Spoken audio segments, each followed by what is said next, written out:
They have quit the Liberal Party in protest over what they see as Susan Lee's weak leadership, particularly on the issue of net zero. So, Peter, it's almost got past crisis point, hasn't it? It just shows that the people in Canberra really are showing a tin ear, because every division of the Liberal Party around Australia has echoed dumping net zero.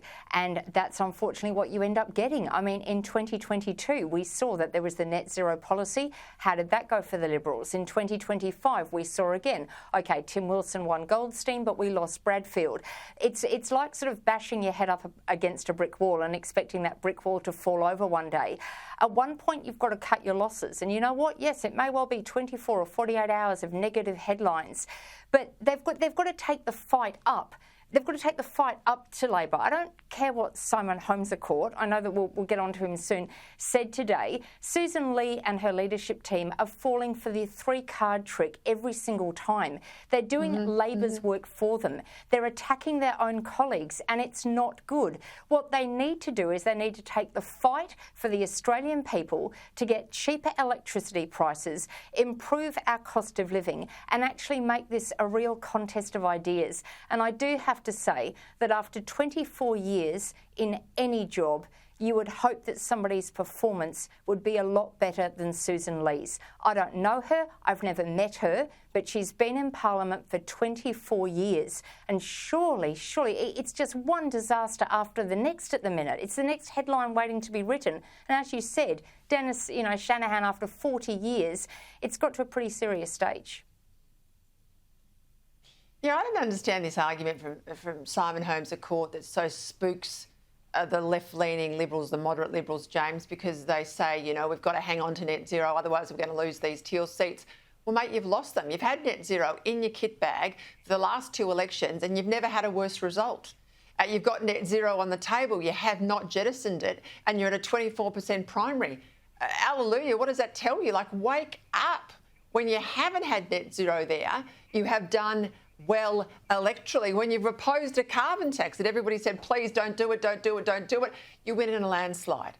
Like, honestly, just look at the scoreboard. Well, Peter, that's it. But also, I think where the Liberal Party sort of lets itself down, and I know that this has been a finding of previous reviews, is to say we cannot give up on any of the seats that we've lost to the Teals. Now, that is right, and they should be competing there, but they can't use those seats to determine their entire policy. And when you start to have industries fall over, when you start to have issues with Tomago, who are the biggest user of electricity in New South Wales, when the unions are saying energy prices are too high, you can focus on those Western suburb seats. You can win back the seats that Labor has at the moment, but instead, the moderates of the Liberal Party are convinced the only way to do this is to have a climate policy, an energy policy that is so far left that people say, well, you know what, climate change, these guys agree with it just as much.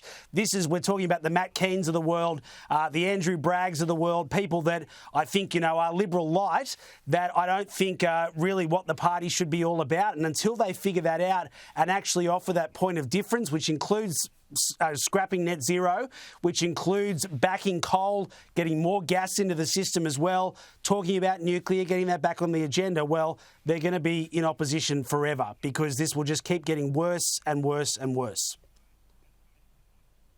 When the party's been run on a conservative platform, Carolee, and you know this very well given your long links to the party, and we've seen this in Canberra, they've been in power more than they've been out of power. When they've caught the state disease, and we've seen it now in every single state opposition, they are basically permanently in opposition and they scrap amongst themselves for the spoils of opposition. And they've got opportunity, as we can see in Victoria, to take on a bad government and they squander that. But that infection now at a state level in the Liberal Party appears to be in Canberra. It certainly does, and it's not right. As I said, Susan Lee attacking her own colleagues is not doing the Liberal Party any favours at being able to get out of opposition. It's jumping at shadows all the time, and it's just not good. For example, the Prius law that came up that you've discussed extensively on this program. The bottom line is, short and sharp, there's a huge difference between stillbirth and late-term abortion. And if you don't know that, you need to go back to basic biology. And the colleagues that actually raised concerns have every right to raise those concerns. And even Priya's dad has said that as well. But instead, Susan Lee's fallen for the three-card trick, as I said before, with Labor, and it's turned into what people think they want to hear, not what it actually is. All those points are valid. And of course, they've attacked Hastie because he's a man and all the insensitivity as well. You know, there is an issue with this, and you outlined it perfectly on this. And as you say, yes, it's more like, you know, the opposition, do they want to win government or not?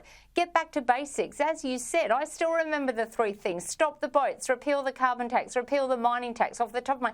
Keep it very basic. The Australian public are wanting leaders that they can see that will actually hold on to those Liberal values, because they're just going in droves. And it's shocking, even, you know, state-wise here in Victoria, people that you speak to normally cannot believe the state of affairs here.